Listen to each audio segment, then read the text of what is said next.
Okay, so now that we've gone over some of the basics of frames, there's a next step that I want to show you. I said before that we need to have everything be a movie clip or a symbol of some sort, and that is mostly true. It's not technically true of this frame-to-frame stuff, which is why, for example, if I turn off this, I can go to this frame and grab a paintbrush and add a few little things there. I can do the same, there it is, thing there, which is a little bit less. Add that in. Oh, there's a setting in here, by the way. If you go to publish settings, tell it not to include hidden layers. It's annoying, but here we go. So you can see there's a little hits there. So I can still draw on these frames. Technically, the way these frames are set up, you can kind of do whatever you want. You can add whatever you want. We want this to be a movie clip out of habit more than anything else, but you can do whatever you want to these frames. They're not connected to each other. The next thing we're doing, though, that is not the case. The next thing I want to show you is how to get the computer to in between things for you so that you don't have to do all these in between things yourself and do it manually. So I can go in here, I'm going to right click and remove these frames so I can have something simpler. And then I'm going to right click and insert frames, and you can see if I drag select a section of frames and then say insert frame, it actually inserts that many frames. Alright, but what I'm about to show you involves being highly organized. This is why I made a big deal in your midterm about everything needs to be on separate layers. Everything needs to be labeled. Everything needs to be very clearly and well organized. Because once we set up these things, they're called tweens, you cannot have anything else on that layer. And you really need things to be movie clips beforehand. If they are not, you will run into lots and lots of problems, and it will be very hard to fix, and I will have no sympathy for you because I've said 100 times it has to be a movie clip beforehand. So, final warning, everything you're doing has to be a movie clip beforehand, or a graphic, but we prefer movie clips. Alright? As long as it's a symbol of some part, we can actually change what kind of symbol it is. That's another lecture. Suffice it to say that we don't want to sit here and make a billion little frames just to slide this across the screen. It made sense for this because there's an arc to things, we're learning about animation, we're planning things out, and this, it makes sense. Here, it's just going from point A to point B. It's just sliding, right? So how do we do that? Well, the thing we're learning now is called a classic tween. There are other kinds of tweens, we will go over them later. Don't use them. This is the purple one. You set up two keyframes where a thing is moved, and then in between the two keyframes, not over here, in between the two keyframes where you want there to be motion, you right click and you say classic tween, create classic tween. And when we do that, you get this, right? It's the purple one. If you set something up and you see this, that's the wrong one. Don't do that. You want to see this. It's purple, there's an arrow, and it's saying we're going from this keyframe to this keyframe, right? It's literally telling you what it's doing. And this allows us to have motion without having to do all the in-betweens ourselves. Now, if we play this, it's, and then the last frame plays. A few things to keep in mind. Number one, the speed comes down to a function of both how far it's traveling and how many frames it takes to get there. So distance equals rate times time. So if the amount of time goes up, but the distance stays the same, then the rate has to go down. It has to go more slowly. Likewise, if the time shrinks, but the distance down here stays the same, remove frames, then the rate must go up. It must go faster in order to get the same distance with fewer frames. So how fast something travels is a function of how many frames you have in here. It is also a function of how far it's traveling. If I move this all the way over here, it goes really slow because it doesn't have anywhere to go. Or if I move it much off screen and then I put this one off screen, it's got further to go, it's going to go faster. Right? So both the amount of frames you have on the timeline and the amount of space you are traveling in the screen, both of those go into how fast something goes. So you can imagine that's very complex. And so one of the things we like to do is sort of really know where something is moving to before we worry, before we get our timing here in the timeline perfectly. So for example, if you know that something has to go from point A to point B, plan that first and then work with your timeline to figure out the speed. Because if you figure this out here and the speed is perfect and then you realize, oh, actually it has to be down here, well, that changes how fast it's going. All right, so that's the first thing to keep in mind. Second thing to keep in mind is there's a certain mechanical nature to this. The computer's doing the in-betweens. When we do it, there's a human factor. There is a I am not perfect and made of bits and bytes factor. With this, it's all very perfect. There are ways to alter that, and one of them is to click on the tween itself and go to its properties. Yes, tweens have properties. There's let me see. If you click this, you get properties for the background. If you click the star itself, you get properties for the symbol. But if you click on the timeline, you get properties for that thing in the timeline. And the default is to go to something called the ease type classic ease. There's nothing there yet. You would have to turn this all the way up to 100, which eases it in one direction, or down to negative 100, which eases it in the other direction. What does this ease mean? It is a technical animation term that we were actually dealing with here, only you didn't know it. It is easing into the motion as it comes down here because it starts off slowly and then gets faster. It's easing out of the motion on this end because it starts off faster and then slows down, which is what this is doing right now. It starts off faster and then slows down, and it'll look better. There we go. You can see what a difference that makes. It's a huge difference. Now I had to turn that ease all the way up to 100 just to see it. If I turn it to negative 100, you can see this changes where it is at this frame. I'm in the middle. It's not in the middle. If I turn this to 0, now it goes to the middle. If I turn it down to negative 100, because it's slower at the beginning, there you go. Starts off slow and then picks up speed. So that's one way to get a little bit more going on here. The other thing is that you can actually rotate this. So it's not just motion.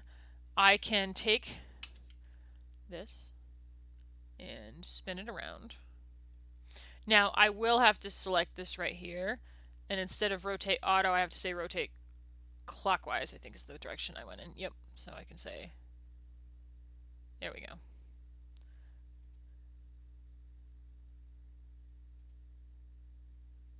Perfect.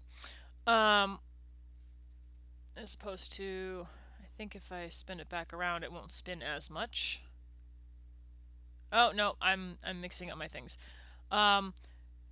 If you set it to clockwise or counterclockwise, you have to set it to amount of times. So you don't, and there's no real halvesies. Whereas if you set it to auto, it will listen. You can see it's rotating just a little bit. It will listen to the rotations I put on here. Unfortunately, if you go more than 90 degrees, no, I lied. If you go more than 180 degrees, it goes back in the opposite direction to take the shortest path. So there are some limitations to this. Better than that, if I'm going to take the rotate off, is scale. You can scale if I go to the beginning, right? Because it matters where I am in my timeline. If I'm at the beginning making a change, then it starts like that. And there you have it. Now, any ease that I have on here, for example, it's I think slowing down as it goes. No, it's speeding up as it goes. That's going to apply to all of the different things, not just the motion. It's going to apply to the scale as well. And you can also see there's a bit of an optical illusion going on. It kind of looks like it's cutting into itself. It's moving pretty quickly and there's no motion blur. So when you have that, when it's moving quickly, it's in the opposite direction here.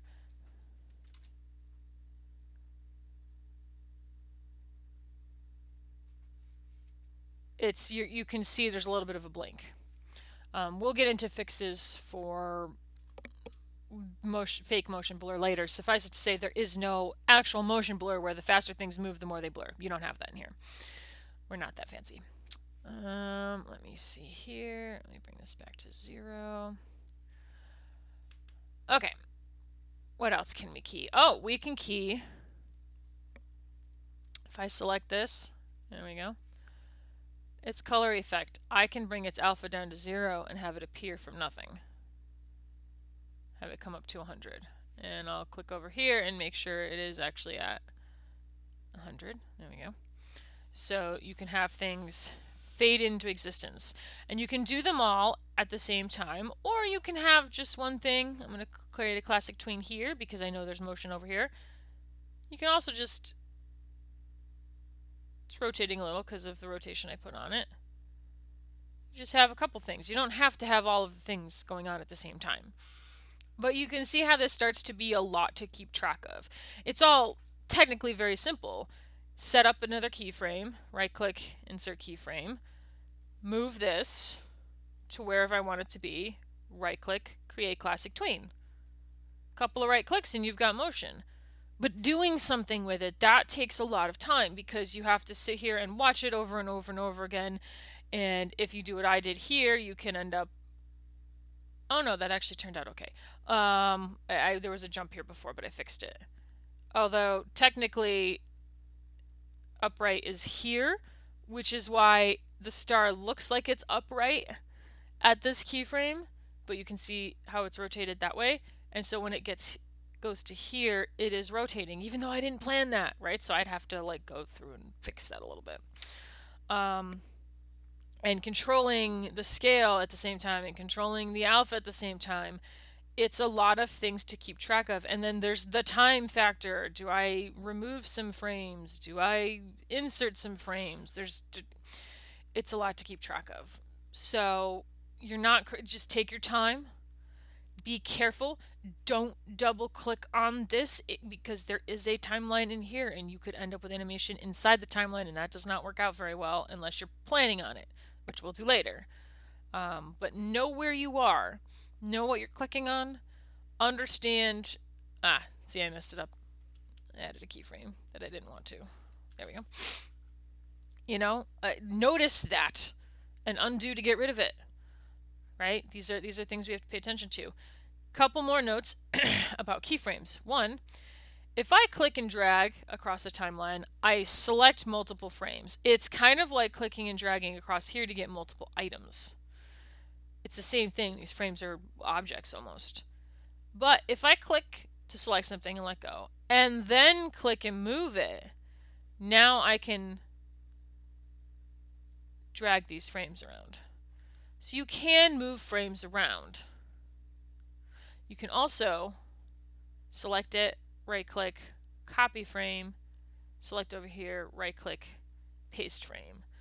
You cannot Control-C, Control-V a frame. Don't.